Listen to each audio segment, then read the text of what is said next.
Sveiki, šiandien noriu pakalbėti apie kavos rupumą, kodėl tai svarbu, kaip tai įtakoja kavos intensyvumą ir skonį ir kodėl kavose pas neprekiauja malta kava. Už manęs dabar matot keletą kavinukų, kuriem reikalingas skirtingas kavos rupumas išgauti optimalų skonį. Taigi turim prancūzišką kavinuką French Press, palei rupumo skalę eisim žemyn. Toliau turim amerikietišką Chemexą, tai yra filtrinis kavinukas ir jam reikalingas vidutiniškas rupumas. Toliau turim japonišką V60 kavinuką, labai primena Chemexo dizainą, šiek tiek mažesnis diametras, todėl jam reikės vidutiniškai maltos kavos arba vidutiniškai smulkios. Toliau turim dar vieną amerikietišką kavinuką Aeropress. Šiam kavinukui paprastai naudojam vidutiniškai smulkę, šiek tiek smulkesnė nei V60 kava. Toliau turim itališką kavinuką Moka, jam reikalingas jau arti espreso esantis malimo rupumas. Po to jau eina tik tai pats espreso, na ir turkiška kava. Taigi šiandien visų kavų mes nedarysim.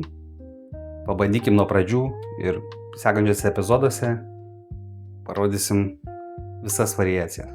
Taigi, ko mums reikės? Iš pradžių užsikaiskim vandenį.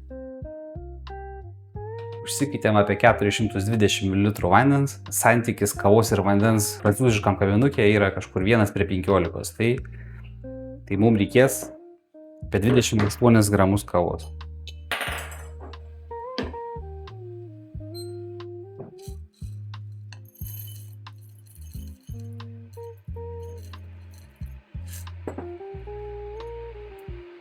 Šiandien rankinės kavamalės nenaudosim, naudosim elektrinę. Užvirė mūsų vanduo.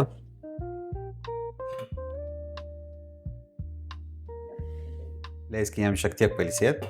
Tai kavos rupumas aš prinešiu arčiau.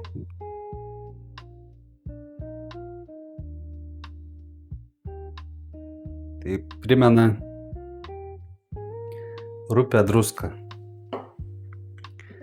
Taip, imam prancūzišką kavos kavinuką, suberiam kavą.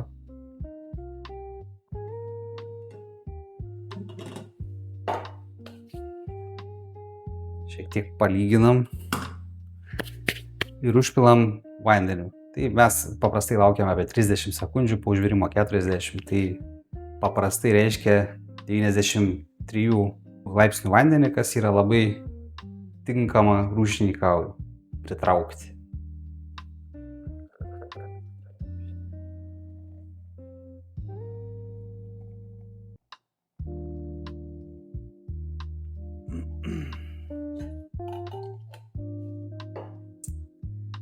Lepizorius.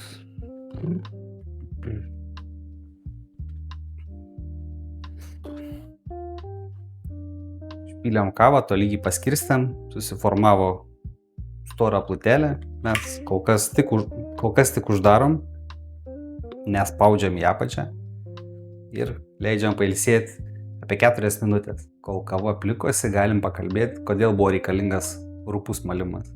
Ilgas 4 minučių plikimosi laikas leidžia kavos pupelėm, kad ir rupiai sumaltom, kavai įduoti daug kūno. Jei tokiam metodui naudotume smulkiai maltą kavą, ji būtų labai intensyvi, tai yra labai karti, joje būtų per daug ekstrakcijos, lyginant su espreso, kur virimas vyksta tik tai iki 30 sekundžių. Taigi kavos rupumas iš principo netolygu, kuo rupiau malta kava, tuo ji bus blankesnė, kuo smulkiau malta kava, tuo intensyvesnė. Tai tik reiškia skirtingus kavos plikimo būdus ir skirtingus malimo rupumus geriausiam rezultatui pasiekti. Kuo smulkiau malta kava, tuo daugiau ji kontaktuoja su vandeniu, tuo greičiau išgaunamas intensyvesnis skonis. Bet tai netinka visiems kavos ruošimo būdam, todėl mes nesiryžtam už jūs nuspręsti kavos rupumo, kadangi tai labai individualu. Taigi pralaukim 4 minutės, galim nukošti tirščius, lengvai spausdami į apačią.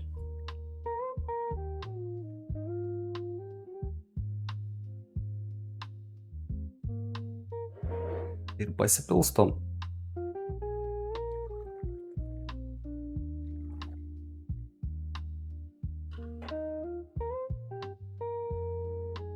Su jumis buvo Kavos Epas šeima, pasimatysim sekančiuose epizoduose.